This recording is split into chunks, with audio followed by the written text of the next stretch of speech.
Hi friends, Telangana social welfare residential junior college TGS WRJC set 2026 కి సంబంధించి entrance test ఈ నెల 15న జరిగిన విషయం మీకు తెలిసిందే.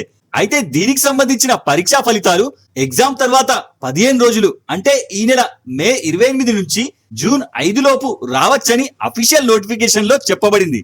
అయితే ఈసారి రిలీజ్ అయ్యే రిజల్ట్స్ లో ర్యాంక్ కార్డ్ ఎలా ఉండబోతుంది, caste wise minimum qualification marks ఎన్ని మార్క్స్ వస్తే మంచి ర్యాంక్ వస్తుంది, లాస్ట్ ఇయర్ 2025 లో మినిమం ఎన్ని మార్క్స్ వస్తే సీట్ వచ్చింది, 2026 లో మొత్తం వర్కింగ్ కాలేజెస్ అండ్ ఎన్ని సీట్స్ ఉన్నాయి వివరంగా చెప్తాను. లైక్ చేసి పెట్టుకోండి. సో మొదటగా రిజల్ట్స్ పేజ్ ని చూస్తే ఇందులో మీకు సబ్జెక్ట్ వైజ్ ఇండివిజువల్ గా వచ్చిన మార్క్స్ తో పాటు total marks and state rank కూడా మెన్షన్ చేసి ఉంటుంది.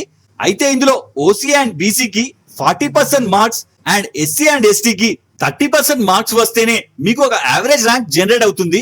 ఇందులో ముఖ్యంగా ప్రతి ఒక్క రాంగ్ ఆన్సర్ కి మీకు రైట్ ఆన్సర్ లో వచ్చిన ఒక మార్క్స్ నుంచి 1/4 కట్ అవుతుంది. అంటే మీరు 4 ఆన్సర్స్ తప్పు చేస్తే ఒక మార్క్ కట్ అవుతుంది. ఇలా మీరు మీ మార్క్స్ ని క్యాలిక్యులేట్ చేసుకోండి. అయితే ఇప్పుడు తెలంగాణలో మొత్తం కాలేజీల సంఖ్య 135 వరకు ఉన్నాయి. ఇందులో 4 రకాల కాలేజెస్ ఉన్నాయి. వీటిలో మొత్తం సీట్ల సంఖ్య 8000 వరకు ఉన్నాయి.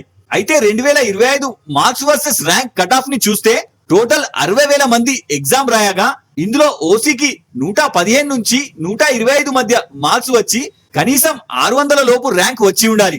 అలాగే బీసీకి 100 నుంచి 110 మధ్య మార్క్స్ వచ్చి కనీసం 1500 మధ్య ర్యాంక్ వచ్చి ఉండాలి.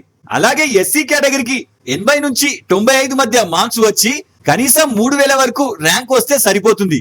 అలాగే ఎస్టీ కేటగిరీకి 75 నుంచి 90 మధ్య మార్క్స్ వచ్చి 4000 వరకు ర్యాంక్ వచ్చిన కాలేజ్ లో సీట్ వస్తుంది. దీనిని బట్టి 2026 ఎగ్జామ్ రాసిన వారి సంఖ్య దాదాపు 80,000 మంది.